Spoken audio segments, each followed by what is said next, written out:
dans la radio, c'est un peu comme une pochette surprise.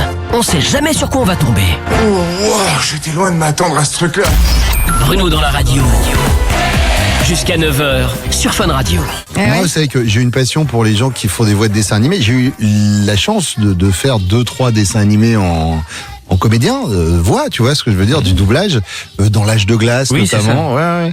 Et c'est un exercice qui est compliqué, mais qui est génial. Les voix de dessins animés, c'est un truc super. Et j'ai appris qu'il y avait une école de la voix. Et le patron de l'école de la voix, on l'a au téléphone avec nous, il s'appelle Laurent. Bonjour Laurent. Bonjour Bruno, bonjour à tous. Alors en l'occurrence la voix de Mickey c'est toi qui l'a fait. Je vais pas te demander de la faire à l'antenne parce que je sais que contractuellement avec Disney on ne peut pas le faire, mais c'est toi qui fais la voix que je viens de passer. C'est-à-dire que quand... Il paraît. Voilà. Laurent, je voudrais qu'on parle de l'école de la voix parce que j'ai donc appris ce matin, pour être très honnête avec toi, que on pouvait prendre des cours pour devenir comédien de doublage. J'ai pas entendu la question, est-ce que tu peux répéter? Oui, bien sûr, je te disais, on peut donc s'inscrire dans une école pour devenir comédien de doublage. Oui, tout à fait. Alors, je te rassure tout de suite, c'est pas un internat, vous n'êtes pas en pensionnat. Vous pourrez pas faire les cons dans les couloirs, je vous le dis. Et pour entrer à l'école de la voix que nous avons créé il y a 8 ans avec Pierre-Louis Rostagna et Benoît Rio, eh bien, il faut passer un petit casting. Il faut être comédien ou chanteur ou déjà dans une discipline artistique. On vous fait passer des essais et on voit si vous êtes capable de suivre la formation. On l'a coupé. C'est censure de Disney. Sur des plateaux. D'accord, ok. Parce qu'on avait perdu la fin, mais pour être comédien sur des plateaux. Christina? Mais Laurent, c'est ce que j'allais te dire. Même si on a une voix qui est pas très agréable, on peut essayer de postuler? Bien sûr. Moi, je dis, il n'y a pas de voix qui ne passe pas. En fait, la voix, c'est un travail comme un instrument de musique. On essaie de l'accorder et on l'accorde à la production qu'on va interpréter, dans le personnage qu'on va jouer.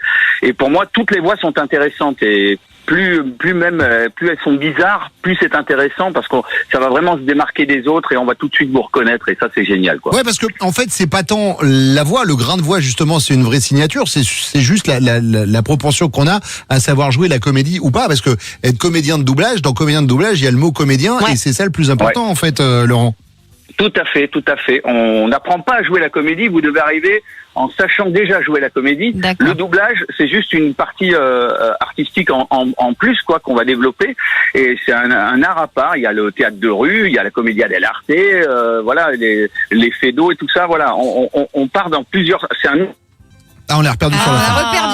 On l'a reperdu. Il n'y a que la voix, mais il y a le corps aussi. Le corps qui est très engagé dans le doublage, quoi. Ouais, mais on voit les gens qui bougent, enfin, tu vois, quand ils sont comédiens. Et pour l'avoir fait, c'est ça. L'exercice compliqué, en fait, c'est de prêter sa voix à un personnage en lisant ce qu'on appelle une bande rythmo qui passe sous le dessin animé. Et il faut que les textes soient calés avec le labial de la personne qui parle. C'est ça, en fait, l'exercice qui est super dur. Faut savoir lire, du coup, j'imagine. Voilà.